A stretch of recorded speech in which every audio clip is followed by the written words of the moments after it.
tesoro, tu palabra guardo y llevo grabada firme tu promesa de mi vida, Señor, tú jamás te alejas. Tu palabra, Señor, es mi delicia. Yo la guardo en mi corazón. Tu palabra me instruye y me guía siempre por la senda de tu amor.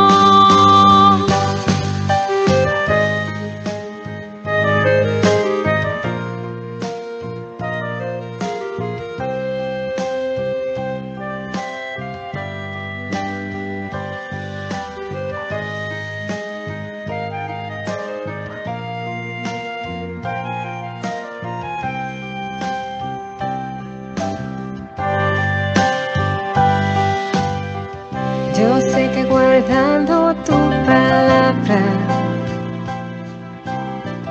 el Padre me amará y vendrán a mí. Será mi alma siempre su morada, y frutos de agua viva brotarán así. Tu palabra, Señor, es mi delicia. Yo la guardo en mi corazón. Tu palabra me instruye y me guía siempre por la senda de tu amor. Tú me has llamado amigo, y en el silencio de la oración me has invitado a estar contigo y a hacer fecunda esta unión. Tu palabra, Señor, es mi delicia. Yo la guardo en mi corazón. Tu palabra me instruye y me guía siempre por la senda de tu amor. Tu palabra, Señor, es mi delicia. Yo la guardo en mi corazón. Tu palabra me instruye y me guía siempre por la senda de tu amor. Siempre por la senda de tu amor.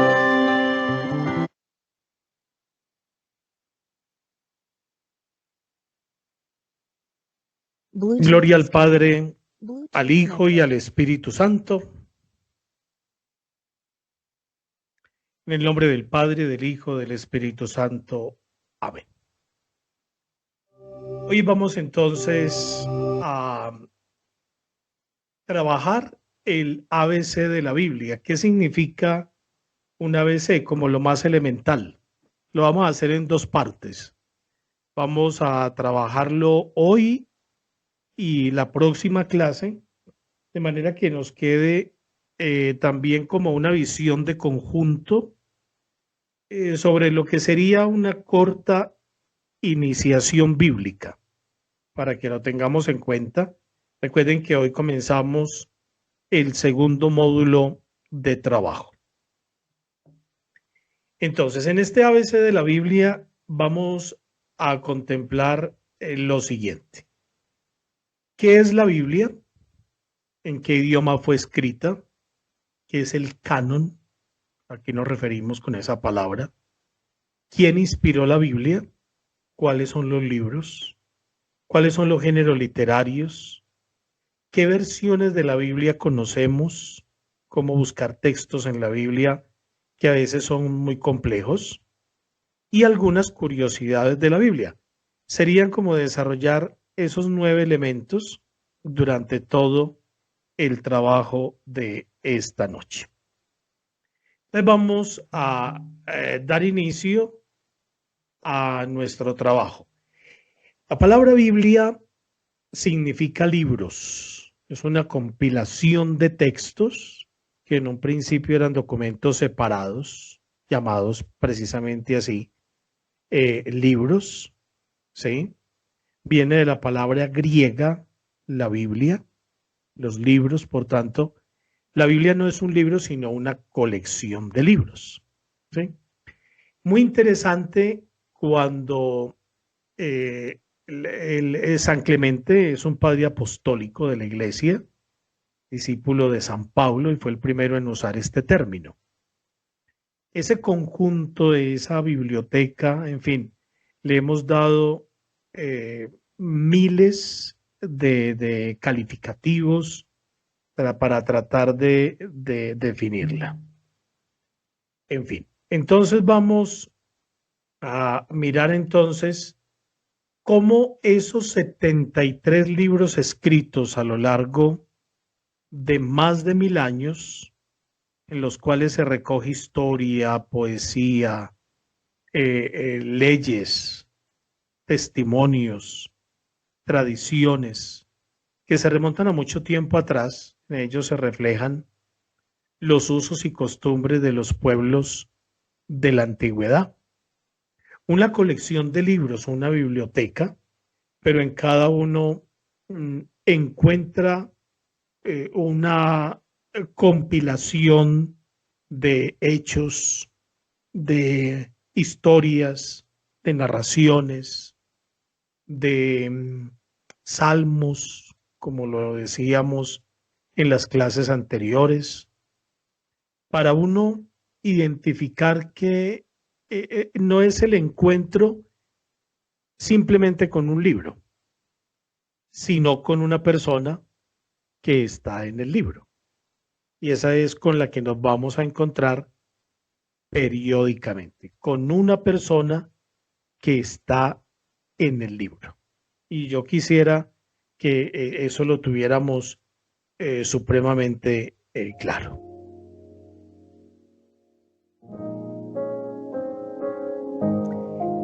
Para quien lee la Biblia, este libro es la palabra de Dios, que se origina en el seno de una comunidad creyente y está destinada al creyente de esa comunidad que nosotros llamamos el pueblo de Israel.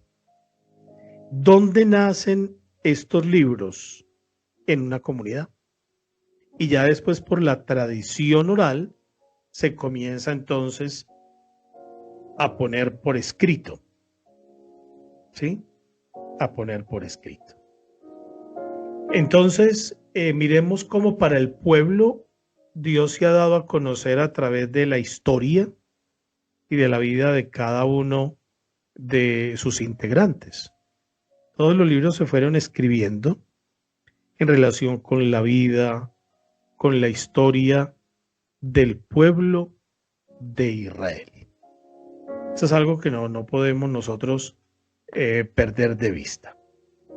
Muy bien. En los libros del Nuevo Testamento son los libros de la comunidad cristiana, que han hecho suyos también los del Antiguo Testamento. Esto lo tendríamos que tener clarísimo porque no es simplemente hablar de dos testamentos. La Biblia es una unidad, es un conjunto, es una sola. Así nosotros digamos que tiene todos estos libros. Si esa unidad no es clara, no vamos a encontrar esa persona de la que hemos hablado, porque nos podemos encontrar con un libro frío. No, lo que queremos es abrir una página y encontrarnos con una persona. Por eso, toda la Sagrada Escritura es leída desde la persona de Jesús. Esto lo hacemos nosotros hoy en día en un curso bíblico donde nosotros tengamos algún contacto ya de lectura, de oración, de lección divina con la palabra. Es un momento muy especial para entender que ella es una brújula. La brújula que nos va indicando cuál es el camino que tenemos que seguir. Muy bien. ¿En qué idioma fue escrita la Biblia? ¿En qué idioma fue escrita la Biblia?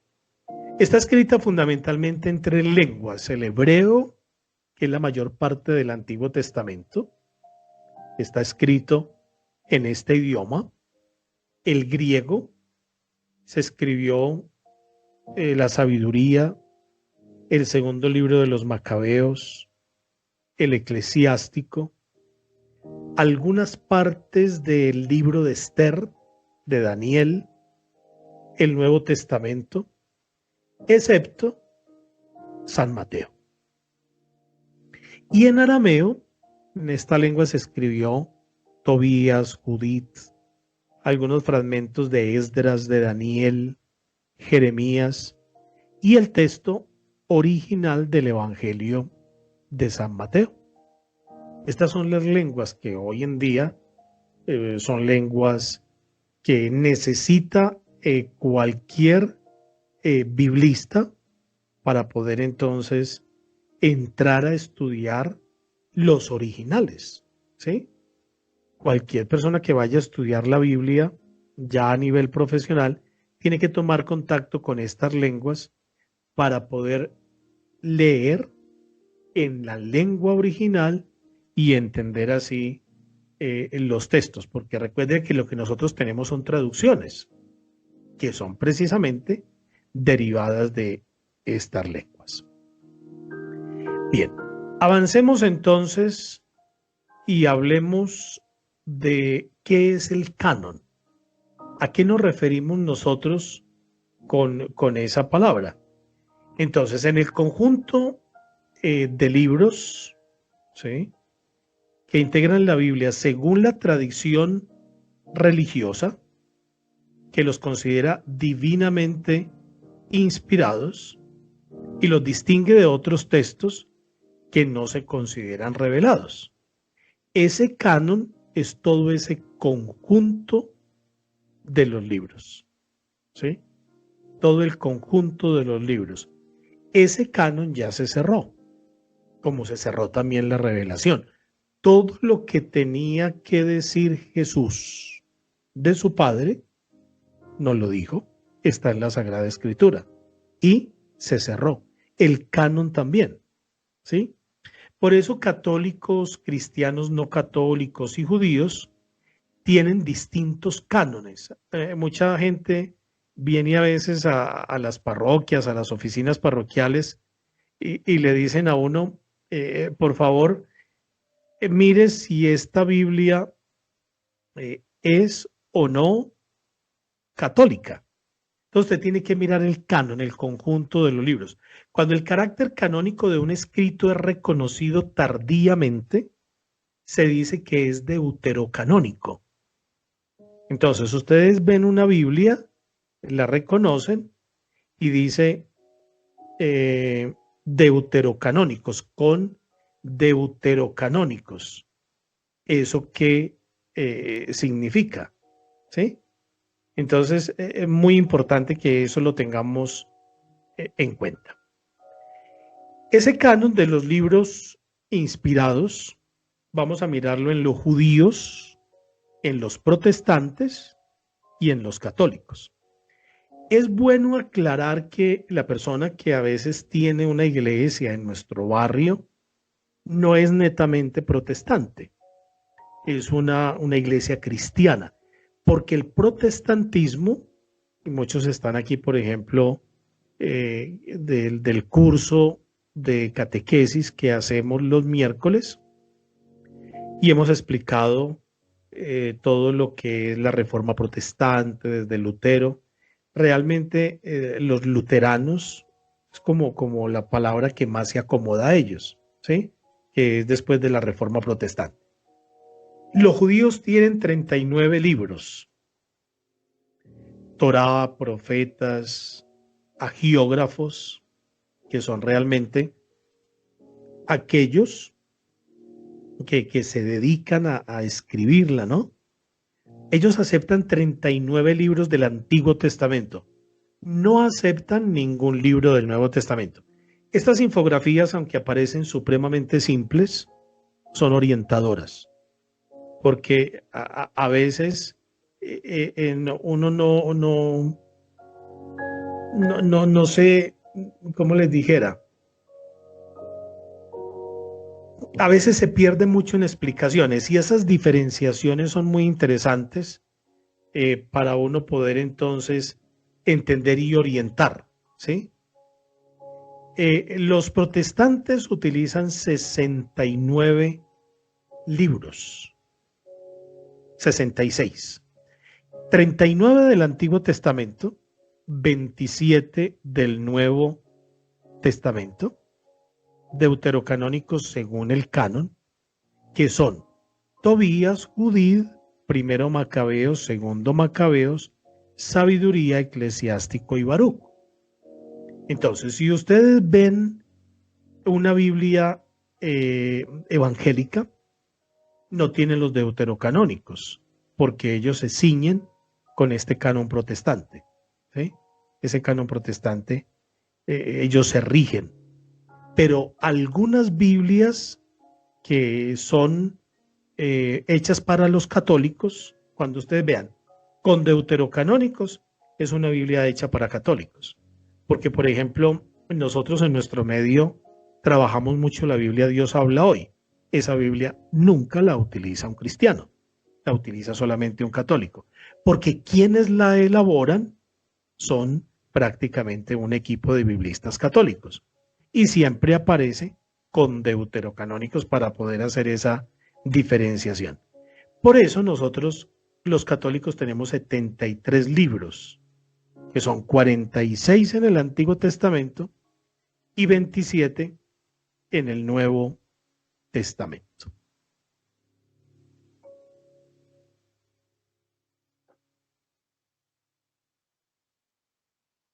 ¿Quién inspiró la Biblia? ¿Quién inspiró la Biblia? Vamos entonces a hablar de esto. A ver, ¿con qué nos vamos a encontrar hoy? Muy interesante que la Biblia es el único libro escrito por inspiración de Dios. El único libro inscrito por inspiración de Dios. El tema de la inspiración bíblica es un tema fundamental y muy profundo, ¿sí? Para poder entonces entender qué significa este escrito, por qué no se puede comparar con cualquier escrito, con cualquier novela. La inspiración bíblica se define como una enseñanza que Dios ha impartido directamente a sus autores y que sin destruir ni anular su propia individualidad, su estilo literario o intereses personales, Dios ha transmitido en la misma su completo e íntimo pensamiento y así ha quedado registrado por los autores cristianos, por los autores humanos, perdón, por los autores humanos. Bien, entonces, ese tema de la inspiración bíblica es fundamental, ¿sí? Porque esta sería la definición concreta. Se define como una enseñanza que Dios ha impartido directamente a sus autores y que sin destruir ni anular su propia individualidad, su estilo literario o intereses personales, Dios ha transmitido en la misma su completo e íntimo pensamiento. Y es el que está consignado realmente también por los autores humanos. Dios guió a esos hombres de tal forma que lo que ellos escribieron fue precisamente lo que Dios intentó que escribieran, con el resultado de que la Biblia es ciertamente la palabra de Dios. Esto no lo podemos perder de vista. Aunque ciertos pasajes de la Biblia pueden diferir notablemente en su estilo, todas y cada una de las palabras de la Escritura son igualmente inspiradas por Dios. El tema de la inspiración bíblica no lo vamos a perder de vista porque es fundamental para entender lo que nosotros hacemos. Nosotros estamos, por ejemplo, leyendo, proclamando. Y nosotros tenemos que entender que lo que hay ahí es una inspiración divina. Por eso todos estos temas que están rodeando este curso, todo el interés por profundizar una cosa y la otra, para nosotros poder entender que este ejercicio es más que una lectura, es más que una proclamación. ¿Qué hay detrás de estas palabras? ¿Qué hay detrás de estas expresiones? Eso lo tenemos que tener supremamente claro. ¿Cuáles son los libros de la Biblia? Entonces vamos a agruparlos, ¿sí? Vamos a agruparlos. En el Antiguo Testamento nosotros tenemos el Pentateuco, ¿sí? Que son 5. Los históricos, que son 16. Los poéticos y sapienciales, que son 8. Los proféticos, que son 17. Evangelios y Hechos, 5. Cartas de San Pablo, que son 13. Y otras cartas, 8. Y Apocalipsis. Bien. Entonces, estos son los libros de la Biblia del Antiguo Testamento y del Nuevo Testamento. Aquí en esta infografía, entonces ya los mostramos, ¿sí? Los mostramos. A ver, el Pentateuco tenemos el Génesis, Éxodo, Levítico, Números, Deuteronomio, que en el tema del canon judío se llama la Torá. Están los libros históricos, cómo narran la historia del pueblo de Israel desde la perspectiva de la fe. Entonces tenemos a Josué, a Jueces, 1 y 2 de Samuel, 1 y 2 de Reyes, 1 y 2 de Crónicas, Esdras, Nehemías, Ruth, Tobías, Judith, Esther, Macabeos, 1 y 2. En los libros proféticos, que recuerden que los profetas se dividen entre mayores y menores, recogen mensajes de Dios a su pueblo, a través de protestas, a través de enseñanzas, a través de consejos, de llamados de atención, en fin. Encontramos a Isaías, a Jeremías, a Baruc, a Ezequiel, a Daniel, a Oseas, a Joel, a Amós, a Abdías, Jonás, Miqueas, Nahum, Habacuc, Sofonías, Ageo, Zacarías, Malaquías. Y tenemos también la poesía, los sapienciales, donde encontramos a Job, Salmos, Proverbios, Eclesiastés, Cantar de los Cantares, Sabiduría, Eclesiástico y Lamentaciones. Esta sería como la infografía del Antiguo Testamento. Bien. En el Nuevo Testamento, que está formado por 27 libros escritos, estos 27 se dividen en 4 grupos: evangelios históricos, cartas o epístolas y proféticos también. Hay muchas divisiones, no nos podemos confundir con eso, porque usted puede tomar su Biblia y le dice, bueno, aquí hay cartas apostólicas, cartas católicas, en fin.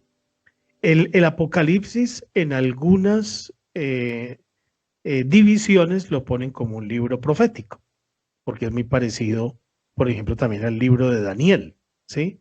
Que son libros escatológicos, son libros que hablan siempre de el final. Entonces tenemos los evangelios, los sinópticos, recuerden de la palabra que hemos usado: Mateo, Marcos, Lucas y Juan. Está también la parte de los libros históricos. El libro narra la fundación de la iglesia cristiana y la expansión del cristianismo. Hechos de los Apóstoles, ¿sí? Cartas Paulinas, donde estamos con los romanos, 1 y 2 de Corintios, Gálatas, Efesios, Filipenses, Colosenses, 1 y 2 de Tesalonicenses, 1 y 2 de Timoteo, Tito, Filemón, etc. Las cartas católicas, donde tenemos los Hebreos, Santiago, 1 y 2 de Pedro, 1, 2 y 3 de Juan y Judas. Como habíamos dicho, el Apocalipsis, que lo podríamos poner dentro de este género profético. Entonces, en estas 2 infografías nos queda todo el resumen de lo que es el Antiguo y Nuevo Testamento. Los primeros cristianos oían la palabra de Dios de boca de los apóstoles. Estos proclamaban oralmente los hechos y palabras de Jesús desde el día de Pentecostés en que recibieron el Espíritu Santo. La fe se difundía así por el mundo de boca en boca.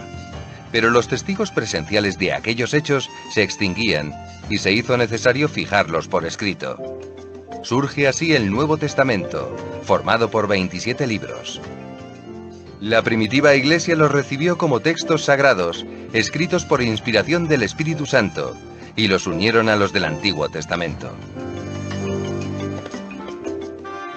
El Nuevo Testamento comienza con los 4 evangelios canónicos, que son los que la Iglesia reconoció desde sus inicios como divinamente inspirados y, por lo tanto, transmiten auténticamente la tradición apostólica. Escritos entre los años 45 y 96 después de Cristo, relatan la vida de Jesús entre los hombres, sus acciones y palabras, su muerte redentora y su resurrección gloriosa. Los autores son Mateo, Marcos, Lucas y Juan. Después de los evangelios canónicos, encontramos en el Nuevo Testamento el libro de los Hechos de los Apóstoles, escrito por San Lucas. Le siguen las 14 epístolas paulinas y las 7 cartas católicas escritas por San Pedro, San Juan, Santiago y San Judas. Y por último el Apocalipsis, el libro profético por excelencia del Nuevo Testamento. Su autor es San Juan y relata de forma simbólica la segunda venida triunfal de Cristo, la parusía, que tendrá lugar al final de los tiempos. Tendrá lugar al final de los tiempos. Las Sagradas Escrituras fueron recibidas por la Iglesia desde sus inicios. La misión de la Iglesia de enseñar e interpretar las Sagradas Escrituras se fundamenta en varios pasajes de los Evangelios. Por ejemplo, cuando Jesús dice a los apóstoles: «Quien a vosotros escucha, a mí me escucha. Quien a vosotros rechaza, a mí me rechaza». Y cuando promete a Pedro: «Todo lo que atares en la tierra será atado en el cielo, y todo lo que desatares en la tierra será desatado en el cielo». También al enviar a los apóstoles a predicar el Evangelio por todo el mundo les promete: «Yo estaré siempre con vosotros hasta el fin del mundo». Una de las funciones de la Iglesia ha sido determinar qué libros del Antiguo y del Nuevo Testamento han sido inspirados por Dios. El criterio con el que se estableció la lista de los libros canónicos entre los siglos II y IV fue la comunión eclesial. es decir, el haberlos recibido así de la tradición de los padres de la Iglesia, que a su vez los recibieron de los primeros ministros del Evangelio. El Concilio de Trento, recogiendo esta unánime y antiquísima tradición, declaró como dogma de fe la lista canónica de los libros que componen la Sagrada Escritura o Biblia. Y el Concilio Vaticano II exhortó a todos los cristianos a que aprendan, con la lectura frecuente de las Divinas Escrituras, el sublime conocimiento de Jesucristo. Porque desconocer las Escrituras es desconocer a Cristo, aquel que nos ha liberado del pecado y de la muerte eterna para vivir en la libertad gloriosa de los hijos de Dios.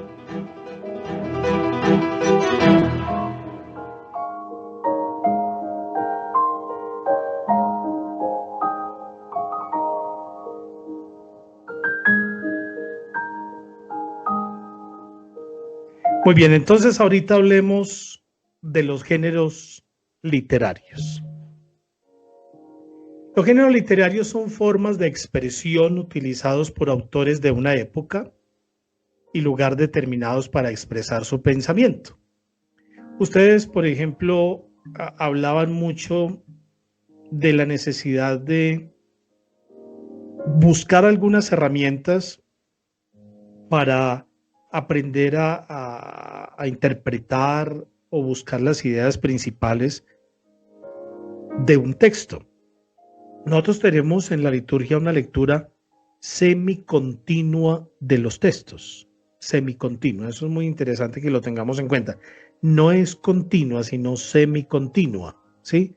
¿Qué significa? Que no vamos a leer los libros completos de la Biblia, sino que se sacan unos apartes para poder responder a la arquitectura de cómo se ha hecho el leccionario y responder a la espiritualidad también del día en la liturgia. Interesante uno conocer el género literario de un libro, porque le permite tener una idea global cuando comenzamos, por ejemplo, a leer el profeta Isaías en el Adviento. ¿Qué dice ese profeta? ¿Cuáles son las ideas principales de ese libro? ¿Cuáles los conceptos que desarrolla? Entonces eso nos va a dar una visión muy amplia para nosotros también acercarnos a la lectura a la proclamación de la palabra. Estos géneros hacen que la lectura sea mucho más sabrosa y fecunda, ¿sí? Que sea muy sabrosa y fecunda. Para entender lo que un autor nos quiere decir es necesario conocer el género literario en que nos habla, ya que no es lo mismo una poesía que una parábola. Entonces ya cuando nosotros nos acercamos realmente a lo que quiere decir el texto, entonces uno dice, bueno, ¿qué género hay detrás de este escrito? Y ya cuando nosotros lo vamos a comunicar, pues va a ser mucho más fluido, porque ya tenemos en la mente, aquí está esta idea, aquí es como lo mismo de los salmos. Cuando ya sabemos a qué grupo pertenece, esto nos va a dar una cierta anchura en todo este ejercicio que estamos desarrollando. Esos géneros van gravitando, se van desarrollando en la parte histórica.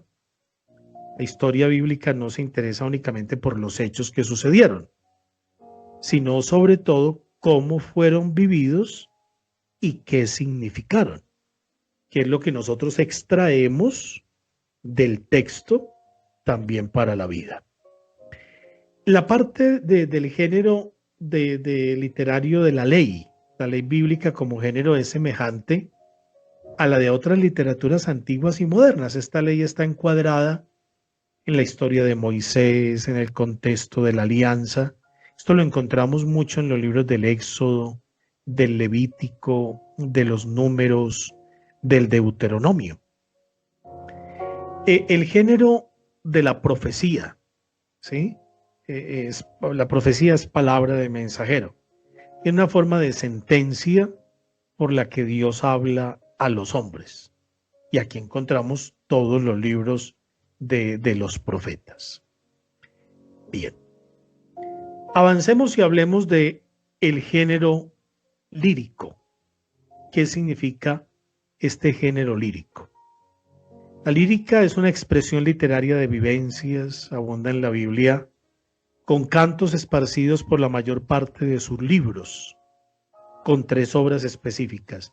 Están los Salmos, está el libro de las Lamentaciones, que es un libro corto, que pertenece también a ese grupo, y el Cantar de los Cantares.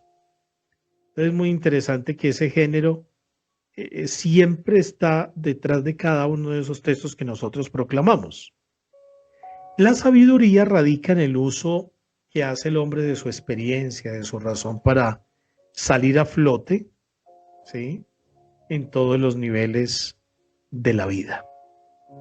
Y también están los mismos libros del Antiguo Testamento. Hay un libro que precisamente así se llama. El apocalíptico es un género que significa revelación y no busca que nos desesperemos o que entremos en una desesperanza o que entremos en algo caótico. No, o que nos rindamos. Este género abre horizontes hacia el final de la injusticia, hacia el triunfo del reino de Dios. Mucha gente dice, no, a mí no me gusta leer ni el libro de Daniel, ni el libro del Apocalipsis porque me siembra como algún temor. No, es algo más que eso. Y vamos entonces a hablar de las versiones de la Biblia.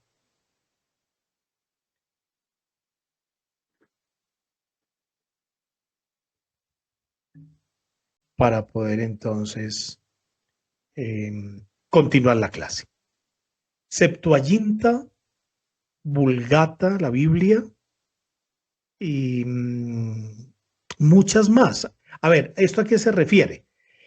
Existen distintas versiones básicas de la Biblia. Estas versiones es, por ejemplo, la versión de los 70 o alejandrina. ¿A qué se refiere? Se refiere fundamentalmente a la principal versión griega por su antigüedad y autoridad. El nombre de 70 se debe a que la tradición judía atribuye su traducción a 70 sabios. Por ejemplo, es un detalle que muchos son inquietos. Hay gente, por ejemplo, que tiene la Biblia de los 70, la Septuaginta, ¿sí? Por haber sido hecha en Alejandría y era usada por los judíos de lengua griega en vez del texto hebreo. Una Biblia que hoy sigue siendo muy importante y ya les voy a decir por qué. Las versiones latinas, está la Ita, la Antigua o la Vetus Latina, proviene de la versión de los 70, de la que les acabo de hablar, para la mayoría de los libros del Antiguo Testamento, y de los originales griegos para los libros del Nuevo Testamento. Y Sabiduría, 2 de Macabeos y Eclesiástico, estuvo en uso en Occidente desde el siglo II hasta el siglo V. Y la Vulgata, hacia finales del siglo IV, el Papa Dámaso ordenó a San Jerónimo hacer una nueva versión latina, teniendo presente la Itala antigua. Esta versión se impuso en el siglo VII definitivamente. Se denominó Vulgata porque la intención de la obra era vulgarizarla. ¿Qué significa eso? Hacerla asequible a toda la gente, hacerla popular. Este concepto siempre ha estado en todo el trabajo de la pastoral bíblica. Acercar el texto a la misma comunidad, a la misma gente, que la gente lo pueda tener, que es un trabajo que hace fuertísimo la iglesia cristiana, ¿sí? En el mundo entero. Ellos regalan y regalan Biblias porque lo que quieren es acercar la palabra también a las comunidades. Y la Neovulgata es la misma versión Vulgata a la que se han incorporado los avances y descubrimientos muy recientes, que decía ahorita una de las alumnas. Continúan las investigaciones, ¿sí? El Papa Juan Pablo II aprobó y promulgó la edición típica en 1979 y el Papa lo hizo así para que esta nueva versión sirva como una base segura para hacer traducciones de la Biblia a las lenguas modernas y para realizar estudios bíblicos. Entonces, una facultad de estudios bíblicos, ¿sí? Quiere hacer una Biblia para un país. ¿Qué deben hacer? Primero, buscar esta referencia y a partir de estos textos, comenzar entonces a hacer las traducciones en el español, en el francés, en el inglés, en el italiano, en el alemán. Pero esta es como la columna vertebral, ¿sí? Donde uno va a beber las lenguas originales y a partir de ahí se hacen las traducciones. Nosotros tenemos muchas traducciones en español. Nosotros podemos hablar, por ejemplo, de la Biblia de Jerusalén, podemos hablar de toda la Biblia, las Biblias que distribuye la Casa de la Biblia en España, ¿sí? Que es muy interesante. Toda la parte, por ejemplo, de las Biblias que se han hecho en el CELAN, que se han hecho en Argentina. Todo esto es supremamente interesante porque es un trabajo de biblistas muy decidido, muy empeñativo. ¿Todo para qué? Para poner la palabra en manos de la gente. ¿Cómo buscar textos en la Biblia? Entonces aquí no simplemente voy a decir lo que clásicamente conocemos. No, vamos a hablar, por ejemplo, de otras formas de buscar en la Sagrada Escritura. Me perdonan, pero es un ABC, ¿sí? Entonces dirán, ay, no, pero el padre de pronto cree que está tratando con personas neófitas, con que no sabemos nada. No, simplemente es un repaso, un ABC, porque hoy puedo servir como proclamador, pero no conocía muchas divisiones. Son cuestiones globales que nos van a llevar, por ejemplo, en la próxima clase a preguntarnos cómo orar también con esos textos. Yo quisiera que esta primera lectura que yo proclamo un domingo se volviera también un texto de oración para mí. ¿Cómo lo hago? ¿Sí? Vamos a buscar algunas herramientas. La Biblia se divide en libros, capítulos y versículos. Ejemplo, por ejemplo, Juan 1:4. Significa el Evangelio de Juan, el capítulo 1 y el versículo número 4. Como lo estamos mostrando en la infografía que tenemos. El número grande, el número pequeño, ¿sí? Los dos números pequeñitos. En fin, perdón, el número grande y el número pequeño.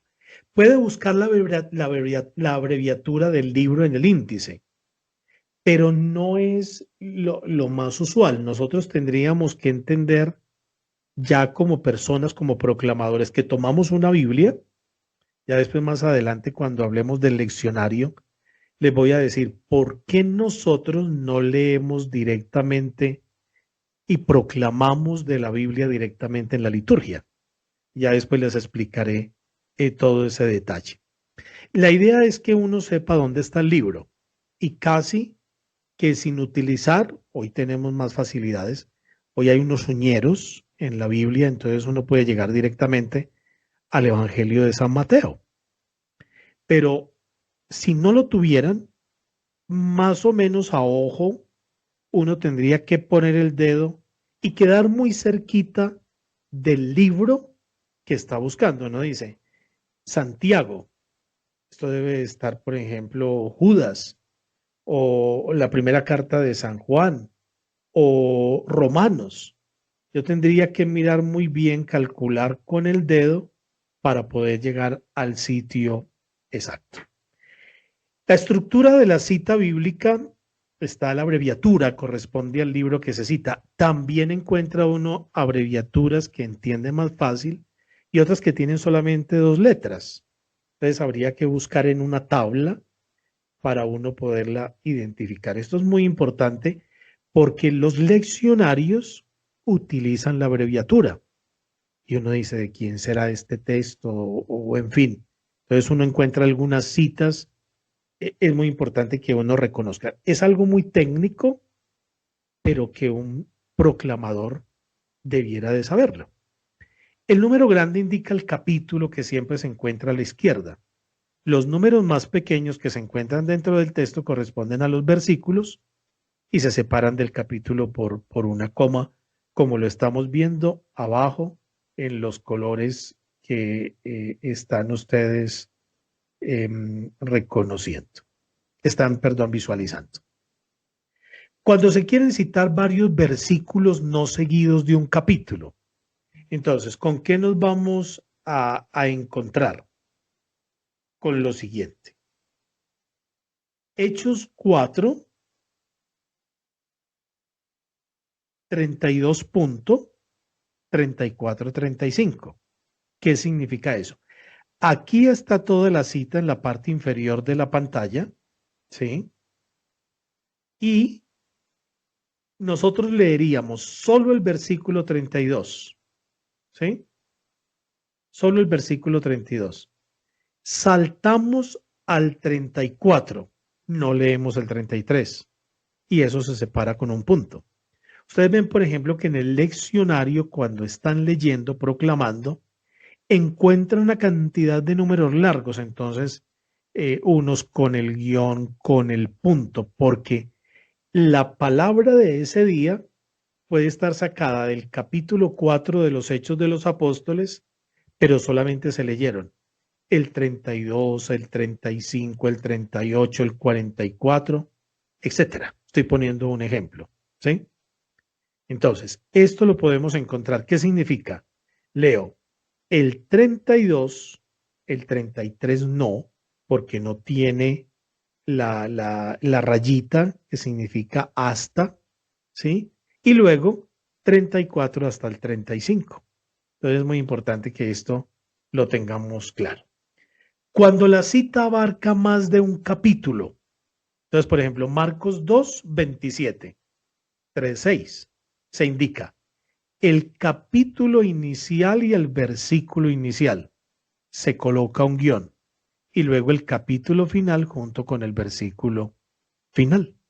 Entonces, esta es otra forma también de lectura para uno identificar muy bien qué tiene uno que leer. ¿Sí? Perfecto. Cuando se citan 2 textos de capítulos distintos, entonces, por ejemplo, Juan 7, 28 y aparece ya el punto y la coma. Y 8, 19. Se indica la primera cita, luego se coloca punto y coma y a continuación se indica la segunda cita como lo estamos viendo acá. O sea, leemos 7, el versículo 28 y luego 8, 19. Es muy importante para que lo tengamos en cuenta. Hablemos de unas curiosidades de la Biblia. Esto sinceramente es como las preguntas inútiles, pero nos sirven también para encontrarnos como algunas sorpresas en la Biblia. Esto sí es como cosecha propia, como para que tengamos al final algo que nos despierte alguna curiosidad por navegar. A mí me gusta mucho la expresión del Papa Benedicto XVI cuando dice que cuando nosotros estamos haciendo una lectura estamos navegando, ¿sí? Para utilizar un término muy actual que hoy utilizamos en el Internet. Navegamos por la palabra de Dios. Y es lo que queremos hacer con la riqueza y con la oportunidad que ustedes tienen y que no tiene la otra gente. Y es tener un leccionario. Cuando realmente la palabra que estamos leyendo ya tiene una temática definida. Por eso los textos están construidos de esta forma. Tomamos de un solo capítulo unos 5 o 6 versículos, pero están todos salteados, ¿sí? Ya después les voy a decir eso, qué significa cuando miremos toda la arquitectura del leccionario, que básicamente se ve en este módulo número 2. Curiosidades. El número de palabras de la Biblia varía según la versión y el idioma. Está siempre entre 773.692 y 783.137 palabras. La Biblia cristiana ortodoxa consta de 1.347 capítulos.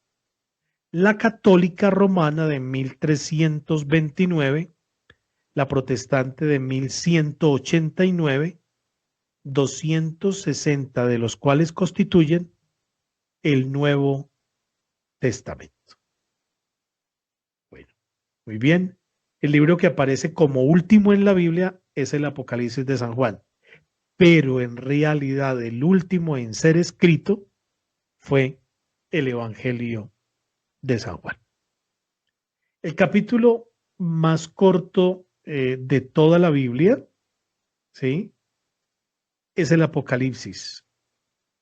Perdón, es el Salmo 117, que tiene solo 2 versículos, y el capítulo más largo es el Salmo 119, que tiene 176 versículos. Este salmo lo lee uno mucho en la liturgia, pero siempre se toman 2, 3 estrofas, que es la forma también de organizarla para nosotros poderla entonces proclamar dentro de la celebración. El libro más corto de la Biblia es la segunda carta de San Juan, que tiene 13 versículos, seguido por la tercera carta de San Juan, 15 versículos, el libro de Abdías, 21 versículos, y la carta de Judas, 25 versículos. Y los versículos más cortos de la Biblia son estos. Éxodo 20:13, cuando dice no matarás. Éxodo 20:15, no robarás. Y Juan 11:35, cuando dice y Jesús lloró. Siempre hemos conocido que es el de Juan 11:35, pero en el Antiguo Testamento hay también entonces algunos que son muy cortos, como lo estamos viendo en pantalla. El más largo es Esther 8:9, que esto es lo que dice. Los secretarios del rey fueron llamados, era el día 23 del mes primero, o sea, el de Nisán del mismo año, y fue escrito a los judíos todo lo que Mardoqueo ordenó a los gobernadores regionales y provinciales de las 127 provincias que se extendían desde la India hasta Etiopía en la lengua de cada provincia. Son detalles, pero no nos ayudan. Nos sacan un poco también de todo lo que hemos dicho hoy y miramos curiosidades. Bien. La Biblia tiene 31.175 versículos.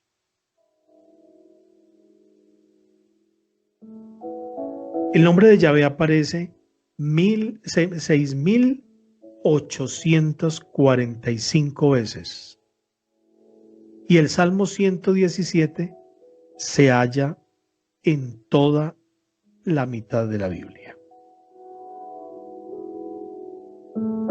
La Biblia aún sigue siendo el libro más vendido de todos los tiempos y el más traducido. Yo creo que los videos también nos ayudan mucho a sintetizar y a resumir lo que hemos dicho hoy. Nunca hemos de olvidar que el fundamento de toda la espiritualidad cristiana auténtica y viva es la palabra de Dios, anunciada, acogida, celebrada y meditada en la iglesia. Un documento muy especial que nos permite enamorarnos más de la palabra de Dios es la Dei Verbum y la Verbum Domini, ¿sí? Que la Verbum Domini es más actual. La Dei Verbum es del Vaticano II.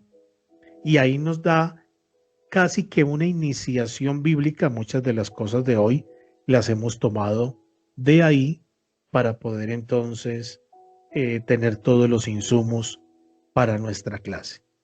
Pero cualquier fundador de una comunidad, ¿dónde leyó? ¿Dónde bebió? ¿Dónde hizo como todo ese recorrido de esa navegación? Pues realmente en la palabra de Dios. Y la palabra se convierte, vuelvo a repetir, lo que dice la Dei Verbum. Es tan grande el poder y la fuerza de la palabra de Dios que constituye sustento, vigor, fuerza para la vida de un cristiano. Y así nosotros queremos entenderla. De esa misma forma, ella es alimento para nuestra vida cristiana.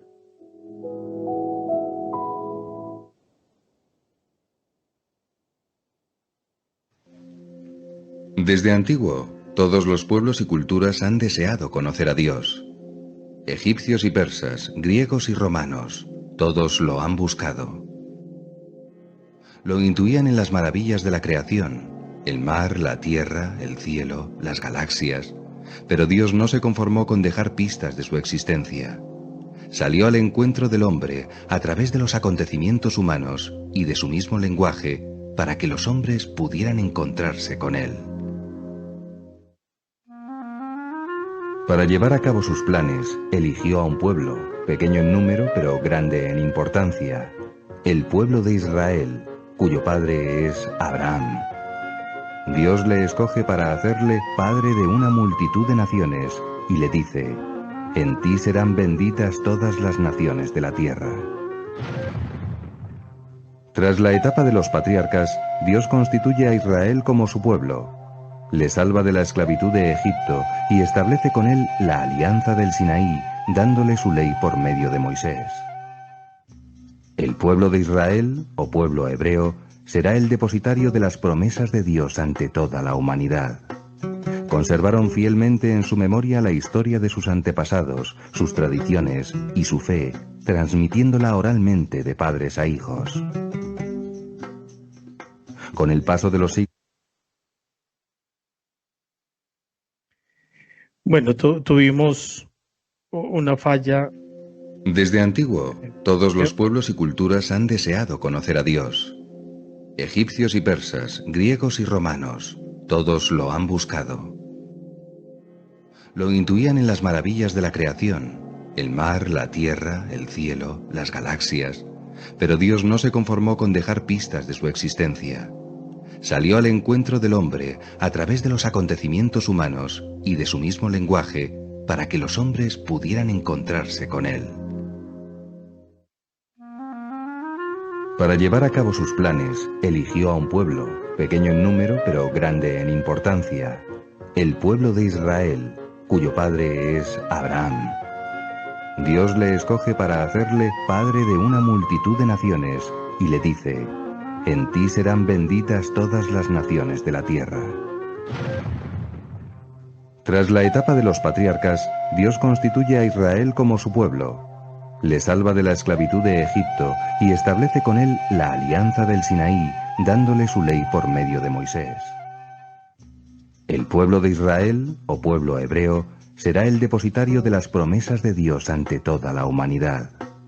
Conservaron fielmente en su memoria la historia de sus antepasados, sus tradiciones y su fe, transmitiéndola oralmente de padres a hijos.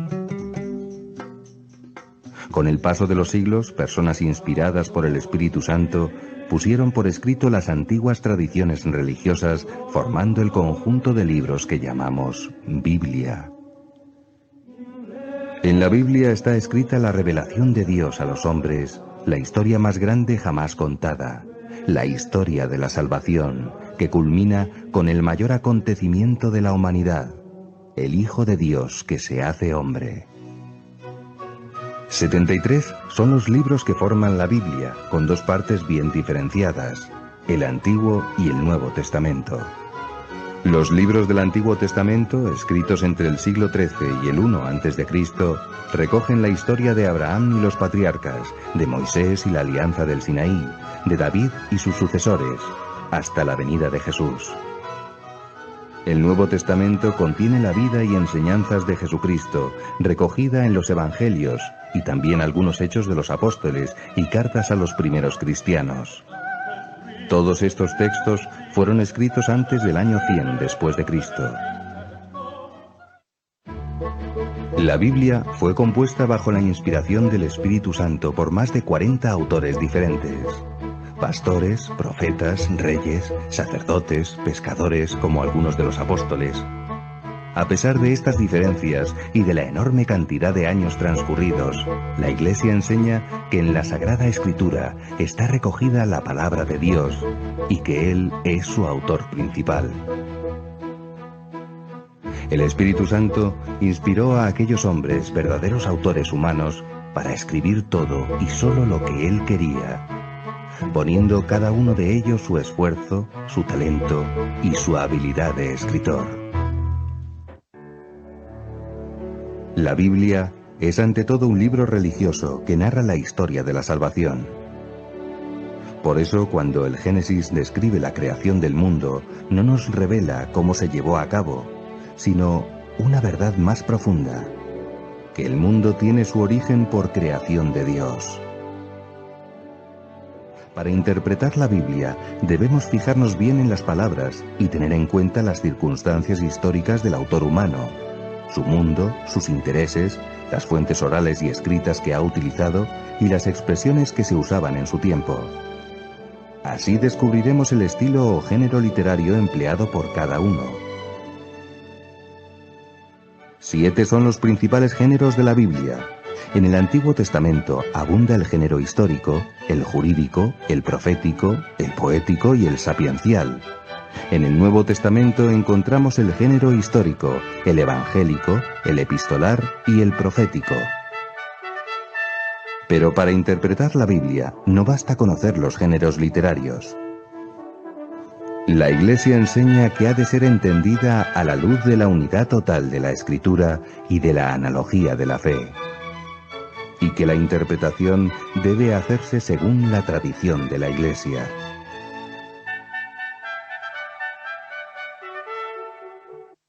Muy bien. Entonces, a ver, dos preguntas que nos hacen en el chat. La una es la Biblia Nácar Colunga. ¿A qué nos referimos? Es una traducción de la Biblia impresa con autoridad de la Iglesia, de la parte eclesiástica católica. Es muy antigua, ¿sí? Y realmente esa primera versión que fue traducida directamente desde los originales hebreo y griego, y es un poco difícil también de entender, porque esa no está hecha como para el pueblo, sino que realmente es más como para el estudioso de la Biblia, el exégeta, el que trabaja todas esas ciencias bíblicas, los hermeneutas, los que trabajan toda la parte ya la Biblia como en su contexto, ¿sí? Nosotros que trabajamos ya la parte pastoral, pues nosotros ya tenemos como la Biblia hecha ya para la catequesis, para la evangelización, pero hay algunos que se interesan ya por profundizar más en todos estos contenidos. Siempre preguntan la cuestión de la palabra Jehová. Sí, los israelitas del Antiguo Testamento tenían un profundo respeto por el nombre de Dios. Ellos le decían Yahvé era el nombre más sagrado de Dios porque Dios mismo se había dado ese nombre, ¿sí? Pero con el tiempo, los israelitas, por respeto al nombre propio de Dios, dejaron de pronunciar el nombre de Yahvé y cuando ellos leían en la Biblia el nombre de Yahvé, en vez de decir Yahvé, dijeron otro nombre de Dios. Por ejemplo, Edonai, el Señor.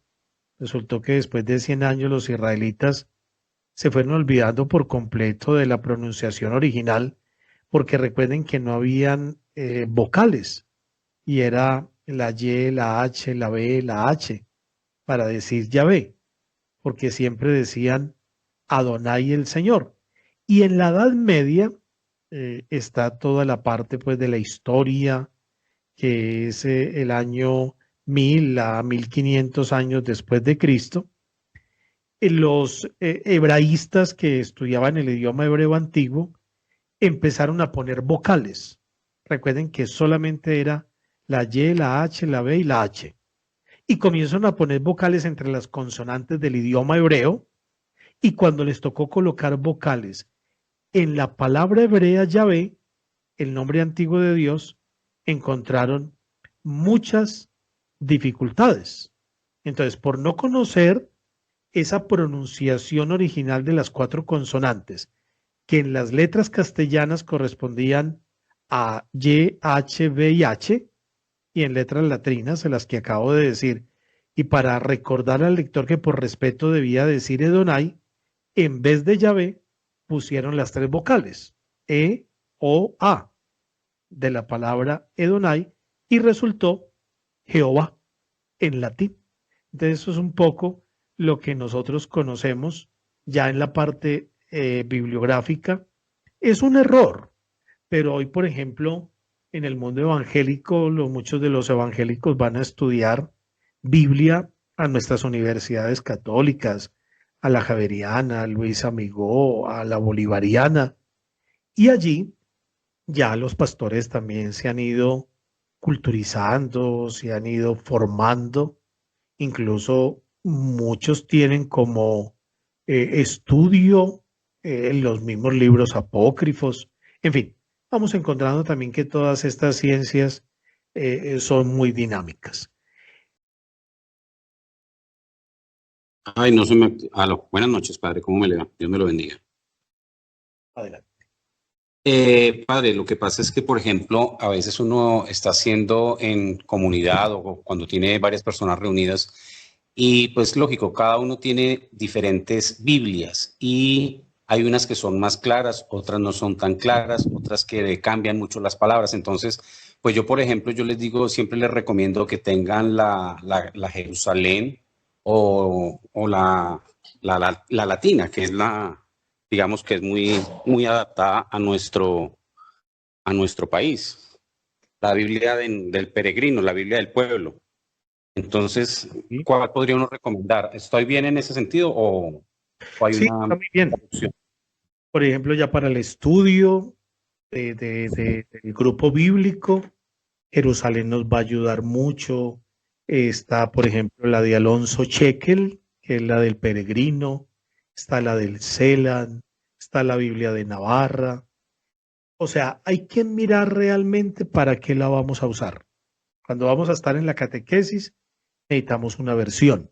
Hay una versión, por ejemplo, hermosísima que es interconfesional. Yo la conocí en un proyecto que hicimos para América Latina que se llama la TLA, Traducción en Lenguaje Actual. Ustedes han escuchado algunos textos que he puesto en las clases.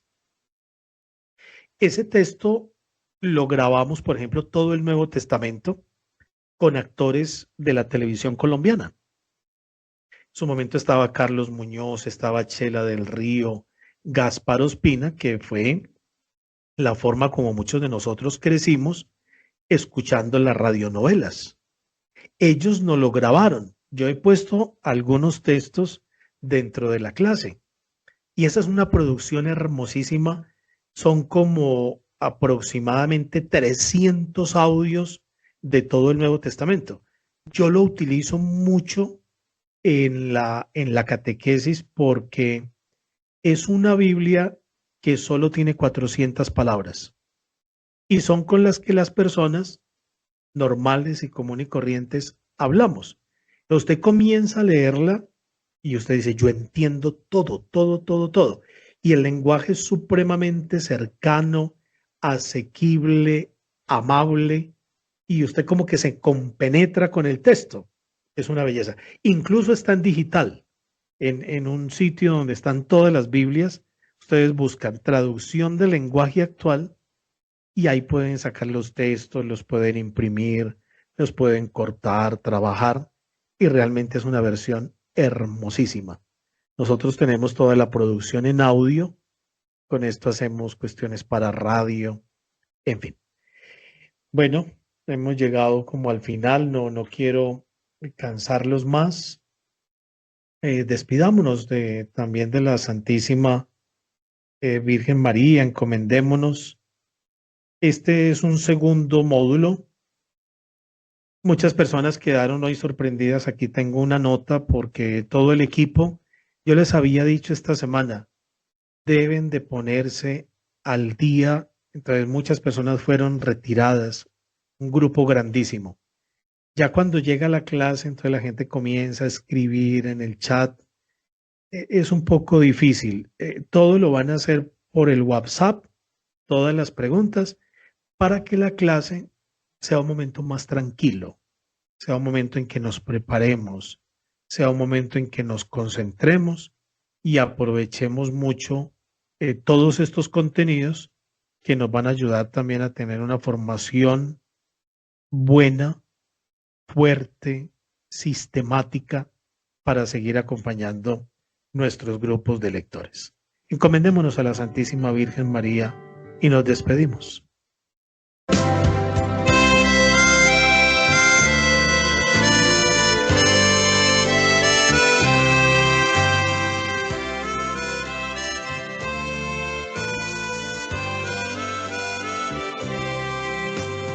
María de Nazaret, María me cautivó, hizo más fuerte mi fe y por hijo me adoptó.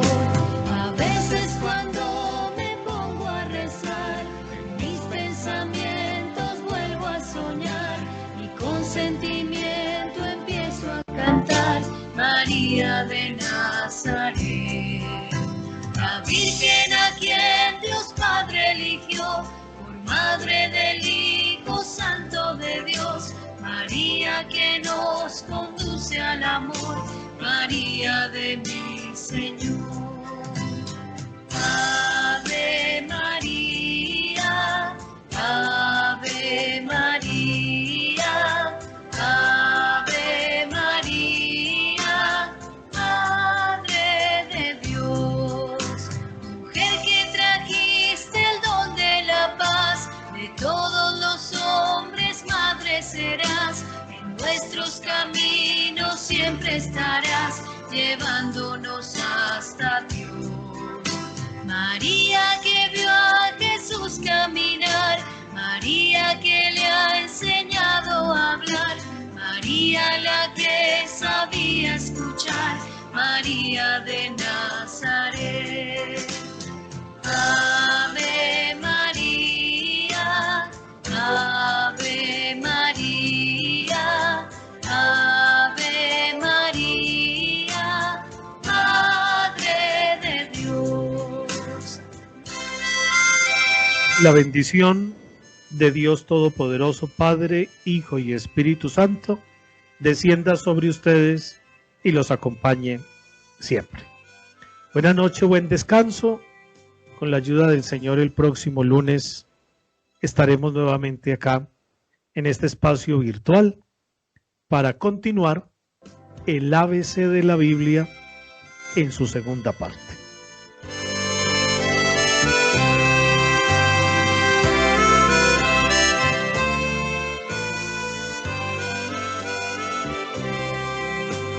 María de Nazaret, María me cautivó, hizo más fuerte